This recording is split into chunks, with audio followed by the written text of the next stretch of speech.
2002 में धीरूभाई अंबानी की डेथ के बाद अनिल अंबानी और मुकेश अंबानी के बीच रिलायंस एम्पायर की ओनरशिप को लेकर बहसबाजी होने लगी थी।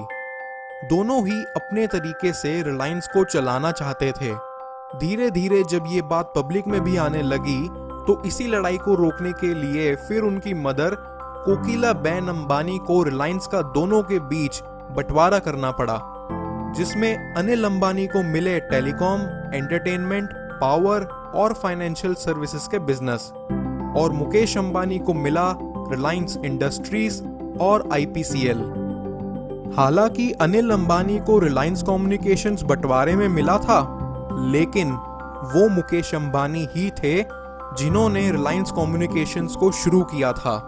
उन्होंने ही रिलायंस कम्युनिकेशंस के लॉन्च के समय काफी फोन्स फ्री में बांटे थे और इंडिया में चीपर कॉल रेट्स इंट्रोड्यूस करी थी, और फिर उन्हीं के चक्कर में बाकी कॉम्पिटिटर्स को भी गेम में रहने के लिए अपनी कॉल रेट्स घटानी पड़ी। उस समय अनिल अंबानी रिलायंस कम्युनिकेशंस के बोर्ड ऑफ डायरेक्टर्स में भी नहीं हुआ करते थे। फिर भी बंटवारे में अनिल अंबानी को वो कंपनी सौंप दी गई और मुकेश अंबानी और एक टेलीकॉम कंपनी ना शुरू कर दें, इसीलिए बंटवारे के वक्त उनके एग्रीमेंट में एक नॉन कम्पीट क्लॉज भी डाला गया। बट 2010 में जैसे ही उनका नॉन कम्पीट एग्रीमेंट एक्सपायर हुआ, मुकेश अंबानी ने इन्फोटेल ब्रॉडबैंड में 96% ओनरशिप खरीद ली। इन्फोटेल ब्रॉडबैंड उस समय इंडिया के सभी सेक्टर्स में 4G स्पेक्ट्रम जीत चुकी थी। मुकेश अंबानी ने इस कंपनी को खरीद के इसे एक नया नाम दिया, जियो। 2010 में जब इंडिया में 3G भी ढंग से नहीं आया था, तब से मुकेश अंबानी अपना 4G नेटवर्क बनाने में लगे पड़े थे। यहां बात सिर्फ पर्सनल दुश्मनी की नहीं है, यहां बात है मुकेश अंबानी के रिलायंस कम्युनिकेशंस के साथ पर्सनल एक्सपीरियंसेस की।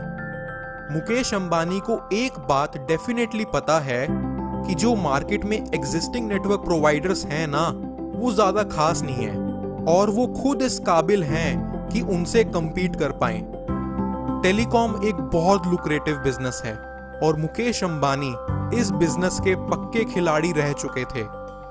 Telecom companies on an average her user से 150 रुपए पर मंथ अर्न करती है, but still Jio on an average in सबसे ज्यादा पैसे कमाने वाली है, जस्ट बिकॉज वो अपने टैरिफ प्लान्स की प्राइसिंग और सर्विसेज सबसे अलग लेके चल रही है। जियो ऑल ओवर इंडिया में unlimited free calls, double data और नाइट अनलिमिटेड करके on an average her customer से 250 रुपए कमाएंगे।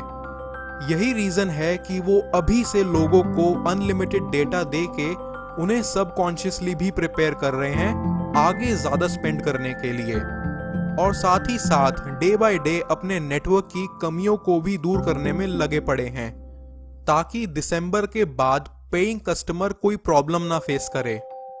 जियो ने अपने फाइबर ऑप्टिक नेटवर्क में 1.5 लाख करोड़ रुपए इन्वेस्ट करे हैं।